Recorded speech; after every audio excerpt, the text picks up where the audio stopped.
Hello everyone, and welcome to my General Hospital Today channel. Curtis Ashford's shocking arrest for Drew Kane's shooting sends Port Charles into a spiral of suspicion, betrayal, and long-buried secrets, forcing every key player to re-examine their loyalties and motives as the truth grows murkier by the minute. The week kicks off with the GH promo showing Curtis frozen in disbelief as Nathan West delivers the words no one expected him to hear, "Are you placing me under arrest?" Leaving viewers bracing for the fallout of a twist Dante falconry set in motion when he made the decision to re-review the entire case file. Even though Willow Tate has remained the prime suspect and her trial is rapidly approaching, Dante couldn't shake the feeling that something had been overlooked, especially when it came to Curtis's original statements, which carried a subtle tension hinting at unresolved animosity between him and Drew. That tension, which once seemed like nothing more than workplace friction rooted in power struggles at Aurora Media, now fuels an arrest that may have nothing to do with justice and everything to do with revenge, manipulations, and personal vendettas that have festered beneath the surface for months. Drew himself, still driven by a desire to punish his enemies rather than uncover the truth about who pulled the trigger, seems disturbingly indifferent to who actually did shoot him. Instead, he appears almost eager to let law enforcement latch onto Curtis if it means dragging down a man he sees as both an obstacle and a threat. If Michael Corinthos can't be successfully framed, as Drew desperately hoped in yet another self-serving maneuver, then Curtis is the second best option in Drew's mind, an outcome that would satisfy his bruised ego and feed his hunger for control. Meanwhile, the more emotionally charged and volatile factor in this chaos is Portia Robinson, who is fighting her own internal war after Ava Jerome tipped her off that Nina Reeves threw her name into the suspect pool without hesitation. Even though Portia technically holds an alibi for the night Drew was shot, the last thing she wants is for her whereabouts to become public knowledge, not when those whereabouts include a secret tryst with Isaiah Gannon that has resulted in a pregnancy she is desperately trying to keep under wraps until she can determine the baby's father through a DNA test. With Curtis already aware of her affair, the pressure is on, and Portia, ever the strategic manipulator, knows that the best way to stay out of the crosshairs is to redirect them. Blaming Curtis not only diverts attention away from her own scandal but also solves the problem of her fractured marriage and the consequences that would follow if her affair with Isaiah were to explode publicly. Portia understands power, pressure points, and politics, and with her reputation, career, and unborn child's paternity hanging in the balance, she is more than capable of orchestrating a narrative that makes Curtis appear guilty or at least gives law enforcement enough reason to drag him into the suspect spotlight. Her motives become even more potent with Curtis moving on romantically with Jordan Ashford, her rival, her frenemy, and the woman who represents everything Portia feels she is on the verge of losing. Jordan has always been a threat to Portia's marriage, and now that Curtis seems to be finding solace in his ex-wife's arms, Portia's desperation escalates. With Portia cornered and Curtis oblivious to the extent of her deceit, it becomes increasingly believable that she would throw him to the wolves if it meant preserving her own secrets. Against this backdrop, Dante's decision to revisit the case unknowingly plays right into the hands of those manipulating events behind the scenes. His instinct to leave no stone unturned is noble, but he may have inadvertently sparked a firestorm fueled by lies and half-truths, each one more dangerous than the last. Nathan West, tasked with executing the arrest, feels the weight of the moment as he sees Curtis's confusion and fear. Nathan knows Curtis, knows his character, and knows how easily an innocent man can be framed when too many people stand to gain from his downfall. The arrest sends shockwaves through Port Charles, triggering outrage from those closest to Curtis, suspicion from those who have always doubted him, and smug satisfaction from Drew, who sees the situation as karmic justice. But the deeper issue is not whether Curtis shot Drew, viewers know he almost certainly didn't, but rather who is orchestrating this destructive drama behind the scenes. Drew's indifference to the truth is haunting, suggesting that he may be willing to let an innocent man pay for a crime he barely cares about solving. His actions reveal a darker side of his personality, one that prioritizes retaliation over morality, strategy over honesty, and victory over integrity. Meanwhile, Willow's legal nightmare becomes further entangled in Curtis's arrest. Her upcoming trial already looms large, and now the shifting narrative threatens to undermine her defense. Every move Dante makes affects Willow, Curtis, and the entire investigation, with each new revelation throwing the case into further disarray. Ava continues to stir the pot, Nina continues to panic as her reckless decisions ricochet through the town, and Portia continues tightening the noose around Curtis's neck, all while maintaining the appearance of concern, innocence, and righteous indignation. As the storyline unfolds, long-held grudges, simmering betrayals, and secret agendas collide, forming a web so intricate that even veteran detectives like Dante may struggle to untangle it. Curtis's arrest becomes the catalyst for exposing hidden resentments between the Ashfords, the Corinthos family, the Quartermaines, and everyone connected to Aurora Media. With the truth twisted by political maneuvering, emotional manipulation, and self-interest, the question becomes not only whether Curtis will be cleared, but also who truly benefits from his downfall. Portia's motives are explosive. Drew's motives are vindictive. Nina's motives are panicked. Ava's motives are opportunistic. Even Willow's case becomes tangled in Curtis's fate, forcing her to confront the possibility that her freedom may depend on exposing deeper corruption. As for Curtis, his journey becomes one of resilience, betrayal, and the painful realization that the people he trusted most, Portia, Drew, and perhaps even members of law enforcement, may be willing to sacrifice him to protect themselves. The arrest forces Curtis to reflect on every encounter leading up to the shooting, uncovering subtle hints that someone may have been setting him up long before the gun was ever fired. Whether it was Portia's sudden shifts in behavior, Drew's simmering resentment over business conflicts, or Nina's panic-driven attempts to redirect blame, Curtis now finds himself at the center of a conspiracy designed to bury the real shooter behind layers of lies and personal vendettas. The emotional stakes rise even higher as Jordan re-enters the picture, determined to fight for Curtis and expose the truth, even if it means confronting Portia directly.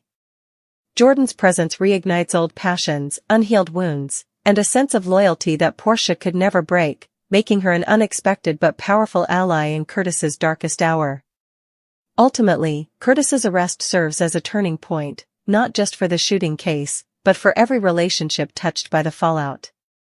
It forces each character to reveal who they really are when the stakes are life-changing and the consequences unavoidable.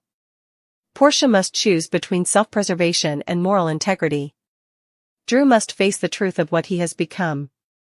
Dante must uncover a conspiracy far deeper than he anticipated.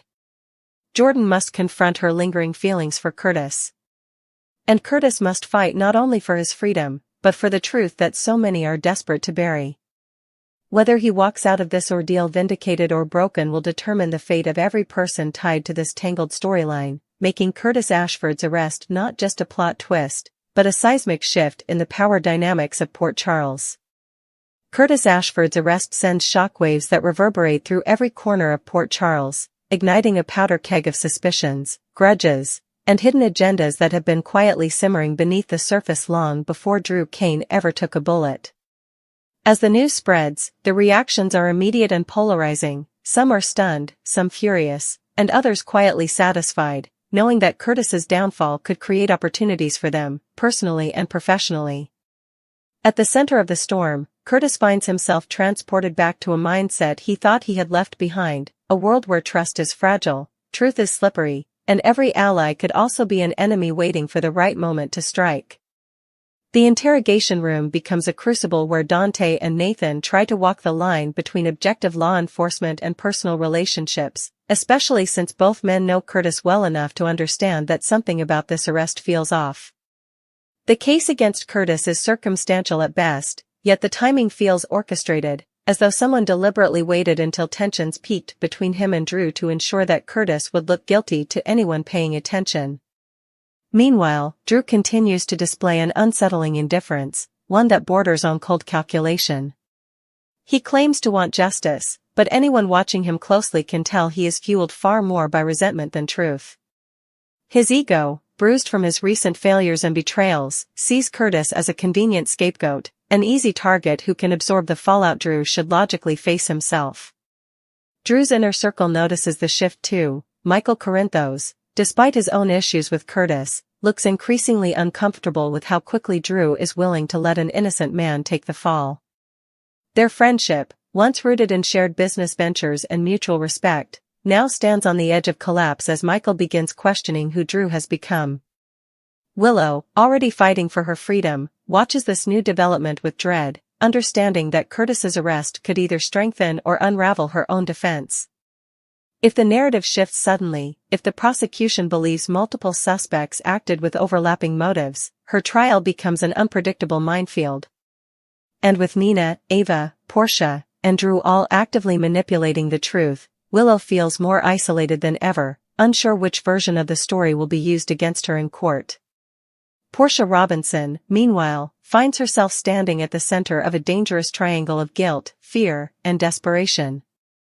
Ava's warning about Nina throwing her under the bus rattles her so deeply that for the first time, viewers see the cracks in Portia's careful composure. Her affair with Isaiah Gannon, something she thought she could bury forever, has come back to haunt her at the worst possible moment. Her pregnancy, still unconfirmed in terms of paternity, looms over her every waking thought.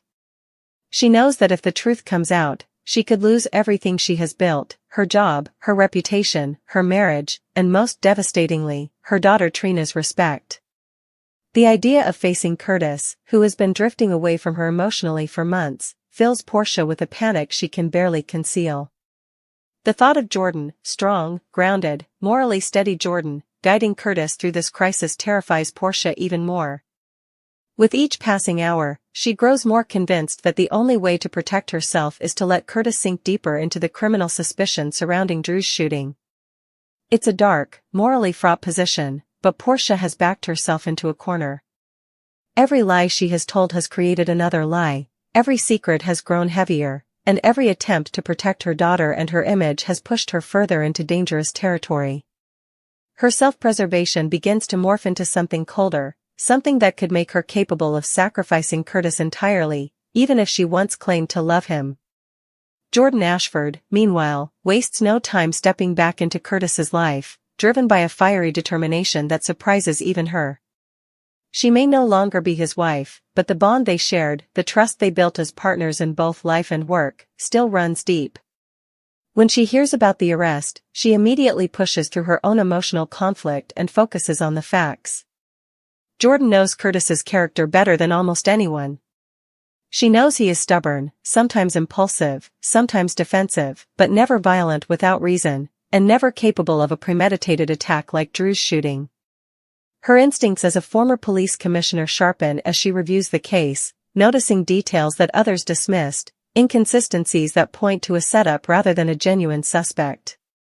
She begins her own investigation, determined to uncover the truth even if it means exposing Portia's lies or challenging Dante's decisions. Jordan's involvement adds a new emotional layer to the unfolding crisis, one that Portia notices immediately. The fear of losing Curtis is no longer just hypothetical for Portia, it is becoming reality, and Jordan's presence intensifies her panic to a breaking point. As Jordan digs deeper, she uncovers surprising clues. Surveillance records the night of the shooting don't line up with Portia's statement about where she claimed to be.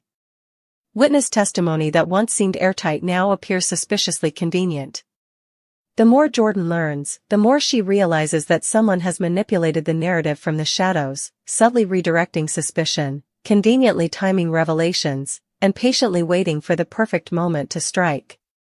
Every thread she pulls leads back to one of three people, Portia, Nina, or Drew. All three had motives. All three had opportunities. All three had something to gain from Curtis being arrested. And all three have lied, some more convincingly than others. Ava Jerome, ever the opportunist and chaos conductor, watches the entire situation with quiet fascination. She knows Portia's secret, knows Nina is panicking, and knows Drew is spiraling into darkness. She positions herself strategically, offering help when it benefits her, withholding it when it doesn't. Ava never acts without calculating 10 steps ahead, and this situation is no different. She sees a chance to redetermine alliances, pressure old enemies, and maybe even protect her own interests by steering the storm rather than being swept up in it. Ava may not have pulled the trigger that night, but she is more than capable of shaping the consequences in ways that keep her safe and her rivals vulnerable. The arrest also causes tension within the Corinthos organization. Sonny, despite his complicated history with Curtis, is disturbed by the arrest. He has always respected Curtis as a man of integrity and loyalty, even when their worlds collided in dangerous ways.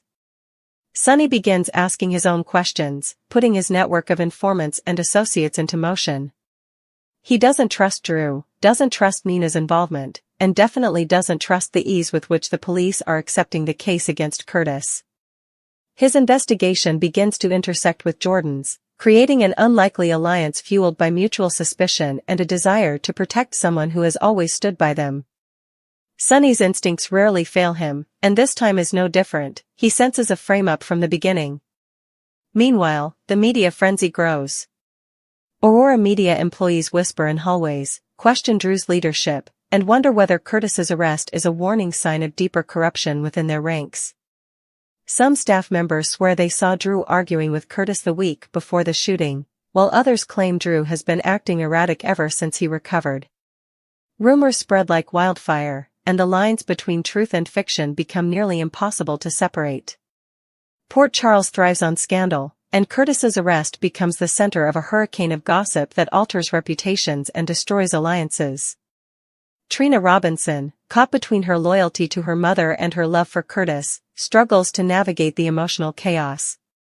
She wants to believe Portia's innocence, but she also can't ignore the tension she has noticed between her mother and Isaiah Gannon.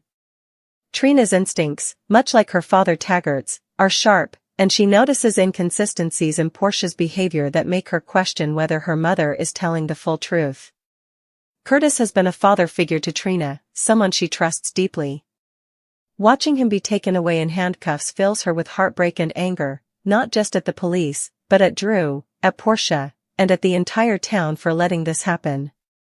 As the days pass, the city becomes divided into factions. Those who believe Curtis is being framed rally behind him, pushing for an independent investigation. Those who think the evidence is compelling enough to hold him remain firm in their belief that justice must be served, no matter who gets hurt. The lines of loyalty blur as new secrets come to light. Every conversation becomes a potential clue. Every character becomes both a suspect and a potential piece of the puzzle. The turning point comes when an anonymous tip, including a previously unseen piece of footage, lands on Jordan's desk. The clip is grainy, barely legible, but it captures a blurred figure near the shooting site shortly before the gunfire. The posture, height, and movements don't match Curtis at all. In fact, they resemble someone else entirely, someone who had both motive and opportunity. If the clue is genuine, it could blow the case wide open. If it's a plant, it could lead everyone deeper into a web of manipulation crafted to confuse the truth beyond recognition. Jordan knows she must verify the authenticity before acting, but the discovery strengthens her resolve and pushes her investigation into overdrive. As Curtis sits in jail, reflecting on the betrayal surrounding him, he realizes that this moment, painful as it is, may be the catalyst that finally exposes the rot hidden within the people closest to him. He thinks about Portia, about Isaiah, about Jordan, about Drew, and about the night everything fell apart. Slowly, methodically, he begins to piece together subtle moments, strange comments, and suspicious behaviors that seemed meaningless at the time but now form a pattern of deception. Curtis is no stranger to danger, but being betrayed by the people he trusted most leaves a wound far deeper than any physical threat ever could. The longer Curtis stays behind bars, the more determined his allies become. Jordan and Sonny begin working in complete secrecy, sharing information, following leads, and uncovering hints that someone tampered with evidence the night of the shooting. Their trail leads them to a shocking conclusion: someone manipulated forensic data, altered statements, and redirected the investigation, all with the clear intention of framing Curtis. But who? And why? As the walls tighten around the real culprits, Drew grows increasingly unstable, Portia grows increasingly desperate, and Nina grows increasingly reckless. Their lies start overlapping, contradicting, and unraveling, creating a labyrinth of deceit that cannot stand much longer. The truth is coming. The real shooter's identity is about to surface. And when it does, Port Charles will never be the same. As Jordan and Sonny close in on the truth, tension in Port Charles reaches a boiling point. The pressure begins to crack even the most calculated liars, especially Portia, whose guilt is becoming harder to mask. Every time she speaks about Curtis's arrest, her voice trembles just a little too much, her excuses grow thinner, and her panic sharper. Trina, watching her mother crumble, becomes increasingly convinced that Portia knows more than she's admitting. Meanwhile, Drew starts sensing that the walls are closing in, and the possibility that his own manipulations may come to light pushes him toward even more reckless decisions. Nina, terrified that she may have played a role in destroying the wrong person's life, tries desperately to retract her previous statements, but her credibility is already in shambles. Ava watches them all unravel with the precision of a chess master, fully aware that chaos benefits her. In jail, Curtis realizes that this moment will define the rest of his life, either by breaking him or strengthening him. And as Jordan prepares to reveal the new evidence she's uncovered, everyone in Port Charles waits, holding their breath, knowing that once the truth drops, nothing will ever be the same again.